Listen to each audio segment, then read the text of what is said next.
two of the most dangerous minds in the Breaking Bad universe. One runs his empire like a machine, calm, precise, and always 10 steps ahead. The other walks into danger, smiling, joking, like nothing in the world can touch him. But when chaos meets calculation, who actually wins? Today, we're breaking down the ultimate battle, Lalo Salamanca versus Gustavo Fring. To understand this battle, we first have to understand Lalo Salamanca, because Lalo isn't just another cartel boss. He's something much more dangerous. Most criminals in the cartel world rely on fear. They intimidate people, they threaten them, they use violence to stay in control. But Lalo Salamanca plays a completely different game. Instead of fear, he uses charm. Instead of intimidation, he uses curiosity. And instead of brute force, he relies on something much more powerful: observation. Lalo's constantly studying the people around him. Every conversation, every reaction, every small detail. Even when he looks relaxed, laughing and joking, his mind is always working. You can see this perfectly when he investigates the mysterious construction project connected to Gus Fring. While everyone else in the cartel accepts the story they're given, Lalo immediately senses that something is wrong. And instead of attacking blindly, he starts digging for information, he talks to workers, he tracks travel records, he even follows the trail all the way to Germany. That level of patience and intelligence is extremely rare in the cartel world. But what makes Lalo truly terrifying is the way he combines intelligence with unpredictability. Because with Lalo, you never know what he's going to do next. One moment he's smiling and making jokes, and the next moment someone is dead. That combination of charm,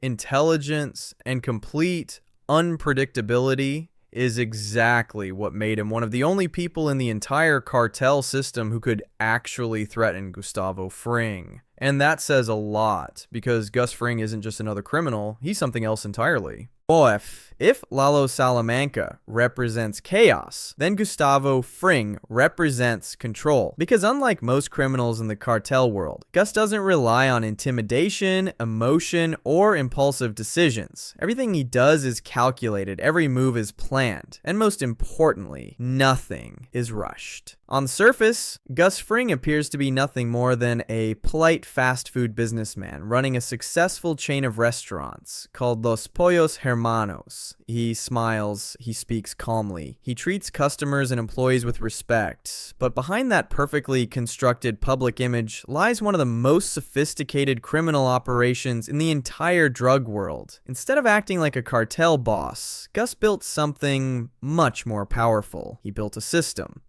A distribution network stretching across multiple states, a money laundering operation hidden behind legitimate businesses, and a secret industrial-scale meth lab buried underneath an ordinary laundry facility. But what truly makes Gus dangerous is his patience. While other criminals fight for power in the short term, Gus thinks in decades. He spent years earning the trust of the cartel, years building relationships, years quietly preparing for revenge against the people who killed his partner. And when the moment finally came, every piece of the puzzle was already in place. That's the difference between Gus and almost everyone else in the cartel world. Most criminals react to problems. Gus engineers the future, which is exactly why the arrival of Lalo Salamanca was such a serious threat. Because Lalo is one of the very few people capable of disrupting a perfectly designed system. And when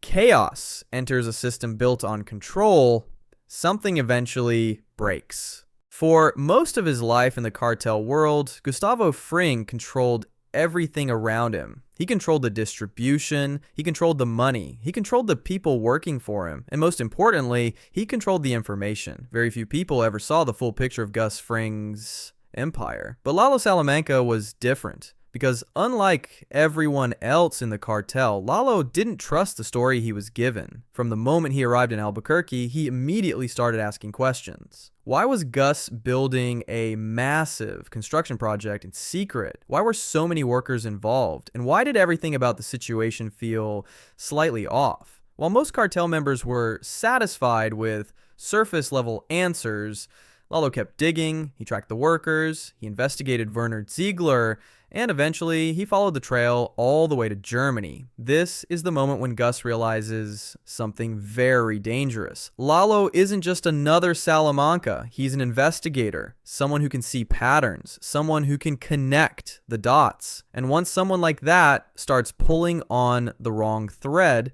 the entire operation could collapse. For the first time in years, Gus Fring was facing an opponent who didn't just rely on violence, he relied on intelligence. And that made Lalo far more dangerous than any cartel soldier, because a soldier can be eliminated, but a man who understands your entire system can destroy it.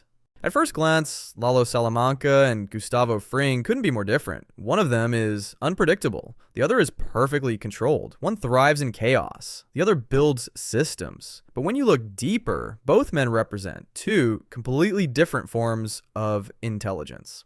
Let's start with Lalo. Lalo's biggest advantage is adaptability. He doesn't rely on long-term plans. Instead, he reads the situation in real time and reacts faster than anyone else in the room. That's why he's so dangerous, because even when something goes wrong, Lalo can improvise immediately. He can charm someone, threaten someone, or eliminate someone without hesitation. In other words, Lalo is a predator. He hunts problems as they appear, but Gus Fring plays a completely different game. Instead of reacting to problems, he tries to eliminate them before they even exist. His entire empire is designed around control, layers of security, carefully selected employees, hidden operations, and strict discipline.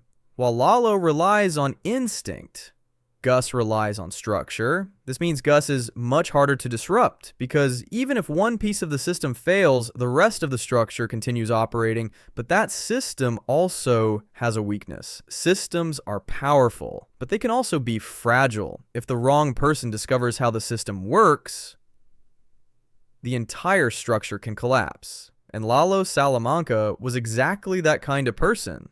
Someone curious enough to investigate, smart enough to understand what he found, and reckless enough to act on it. Which brings us to the most important question in this entire battle. Not who is smarter, but whose strategy would actually survive longer. Because both men are extremely intelligent. Instead, the real question is this: which strategy is more sustainable? Lalo's power comes from his personality, his intelligence, his instincts, his ability to read people and situations faster than almost anyone else. This makes him incredibly dangerous in the short term. If something unexpected happens, Lalo can adapt instantly. He can improvise, he can manipulate people, and if necessary, he can eliminate threats with brutal efficiency. But that kind of power has a major weakness. It depends entirely on one person. If Lalo disappears, the strategy disappears with him. Gus Fring, on the other hand, built something very different. His empire doesn't rely on personality. It relies on structure. Even if one employee fails, another can replace them. Even if one route is compromised, another route can take its place. That's the advantage of a system. It doesn't depend on a single mind. It continues operating even when individuals are removed. And in the long run, systems almost always outlast individuals, which is exactly why Gus Fring was able to survive in the cartel world for so many years. While Lalo was one of the few people capable of threatening that system, his approach was ultimately too personal, too direct, too dependent on his own presence. In a battle between chaos and control, chaos might win the moment, but control usually wins the war. In the end, the conflict between Lalo Salamanca and Gustavo Fring was never just about power. It was about two completely different philosophies. Lalo represents chaos, instinct, charisma, unpredictability. A man who walks into danger with a smile and trusts his ability to survive whatever happens next. Gus Fring represents the opposite: control, patience, precision, A man who spends years building a system so carefully that every move is already calculated. And that's what makes their rivalry so fascinating. Because when chaos meets control, anything can happen. But now the real question is for you. Do you think Lalo Salamanca could have eventually destroyed Gus Fring's empire? Or was Gus always going to win in the long run? Let me know in the comments. Thanks for watching, and I'll see you in the next one.